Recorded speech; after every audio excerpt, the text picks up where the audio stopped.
2024 ला भगीरथ बालके आमदार होणार. भारत नाना बालके यांचं तालुक्याला मोठं योगदान आहे. 2024 ला भगीरथ बालके आमदार होणार.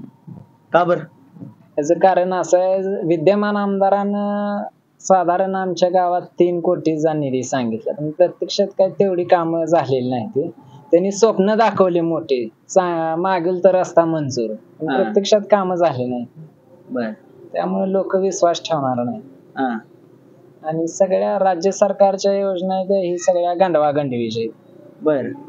आता 4 वर्ष सगळ्या शेती पिकावर निर्यात बंदी लावली.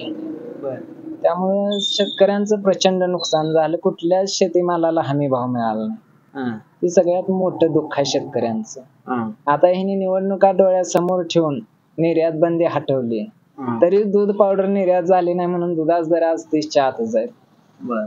आणि हिने आता निवडणुकीपुरतं दुधावर 5 रुपये अनुदान देते.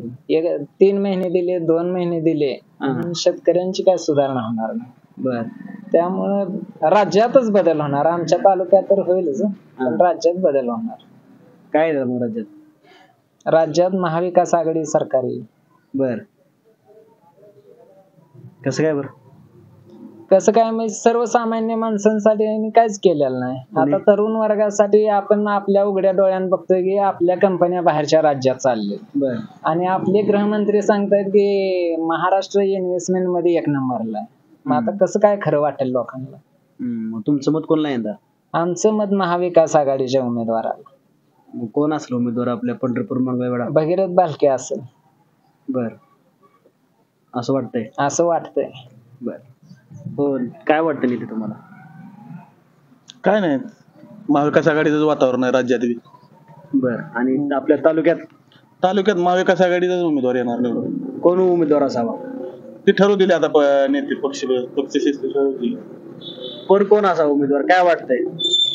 उमेदवार असा म्हणण्यापेक्षा जो महाविकास आघाडीचे देईल उमेदवार कसा असावा, म्हणजे कसा उमेदवार असावा असं वाटतं तुम्हाला? उमेदवार नाही, पण उमेदवार कसा असावा? उमेदवार हा चांगला वक्ता असावा पहिली सर्वप्रथम. त्याला प्रश्नाची जाण असावी, मतदारसंघातल्या विधानसभेत चांगलं म्हणजे बोलता आलं पाहिजे, असं असावं. काय वाटतंय, कसं आहे सध्याचं वातावरण? कोणाच्या बाजूने आघाडी? उमेदवार आघाडीचा कुठला असेल ते आघाडीच्या बाजूने. बर. ती शासकीय योजना वगैरे आल्या, त्या लाडकी बहीण योजना, भरपूर योजना आल्या. मग फॉर्म भरलं का? भरले. पैसा आला का? होय. आता मतदान ज्या वेळेला येईल त्यावेळेला. बर. तरी कोणला करणार आहे? कोणला करणार? उमेदवार बघू की आता कुठला आहे. काय आघाडीला करणार आहे का? आघाडीला तर पहिलं सांगितलंय तुम्हाला. असं आहे काय? त्यामुळे महायुतीचं पैसे येतं, मतदान आघाडीला आहे. पैसे युतीचे किंवा आघाडीच नाही. बर. पैसे जनतेच्या टॅक्स मधले. बर. बरोबर. वैयक्तिक कोणाच आहेत नाही ते. बरोबर आहे.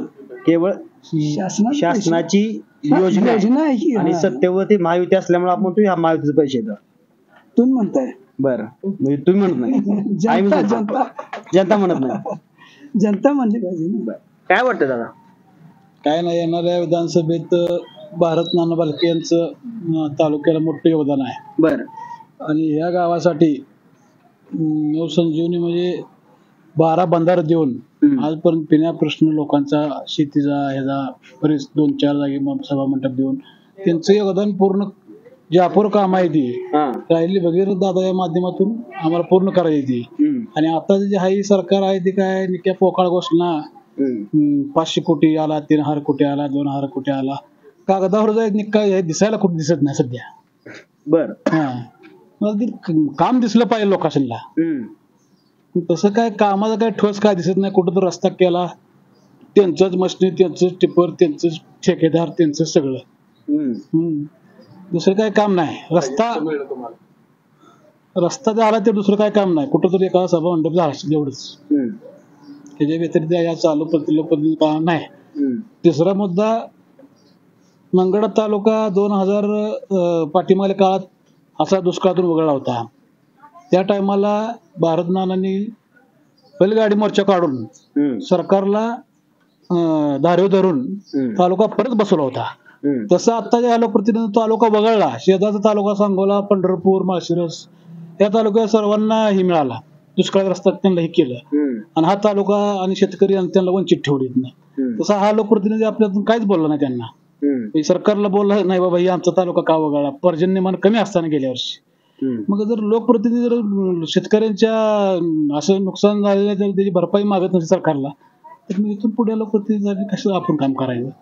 येणाऱ्या काळात भगीरथ बालके जिंदाबाद.